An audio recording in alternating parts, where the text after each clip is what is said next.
Right now, as you're watching this, you probably believe you know what matters most to you: family, connection, integrity, being a good person. But in the next few minutes, I'm going to ask you to choose, not in theory, not in a feel-good way, in ways that cost you something real. And by the end of this, you may realize that the life you say you want is not the life your choices are actually building.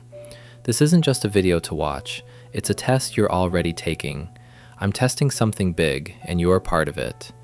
I've spent months talking about family, values, presence, community, and meaning.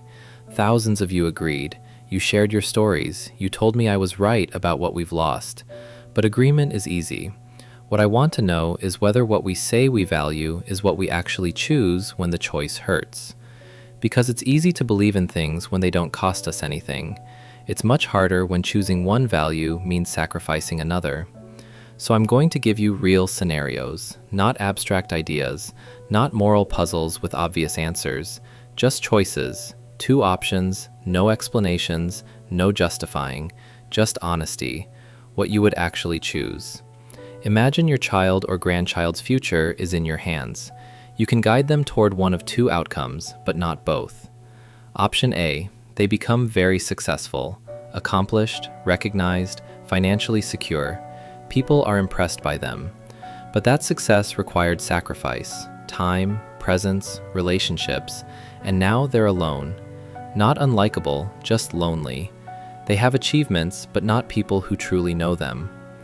Option B, they're happy, deeply connected, known and loved by family, friends, and community. They matter to the people around them, but they're ordinary, not celebrated, not impressive by society's standards. You can only choose one: success or connection, achievement or relationship. Which do you actually choose? Not what sounds right, what you really want for them. Now imagine you have $10,000, real money, yours, money you could use for your family, your future, your security. And you learn about someone in your community you've never met. A real person, real need, medical bills, rent, survival. You verify it's legitimate. This isn't a scam, and that $10,000 would completely solve their problem. Option A, you keep the money. You use it for your family. That's responsible. That's normal. Your priority is your own. Option B, you give it away. Your family will manage, but this person won't without help, and you can help. Where does your responsibility end? Which do you choose? Next, imagine you hold a strong belief that smartphones are damaging childhood. This isn't vague. This is a conviction. Your child is 12.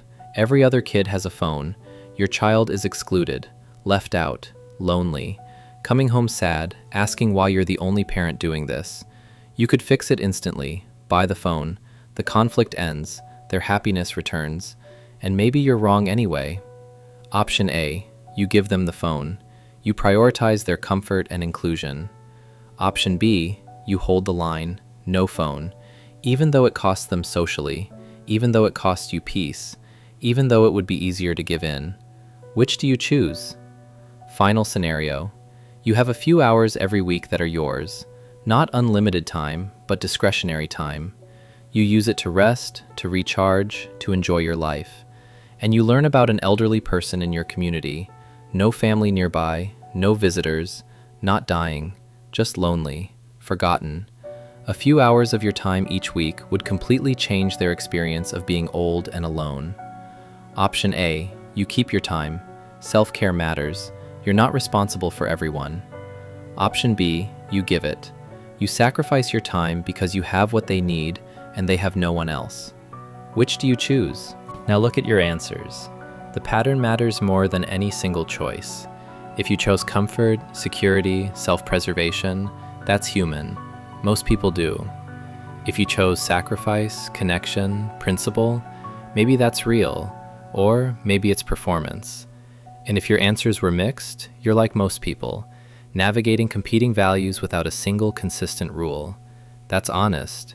That's complicated. Here's what this test really shows. Everyone says connection matters more than achievement, but most people still push for success. Everyone says helping others matters, but most people keep their money and their time. Everyone says principles matter, until maintaining them becomes difficult. There's a gap between what we believe and what we do, between what we say matters and what we choose when the cost is real. That gap isn't shame, it's information. It's data about who we actually are versus who we want to be. Most people never look at that gap.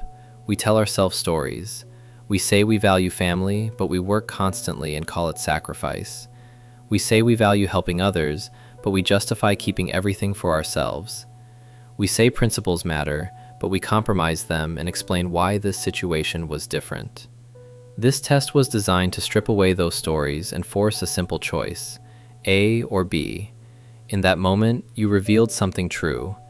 Now you have a choice about what to do with that truth. You can ignore it, tell yourself it was hypothetical, or you can use it. Look at the gap between your answers and your daily life, and don't try to fix everything.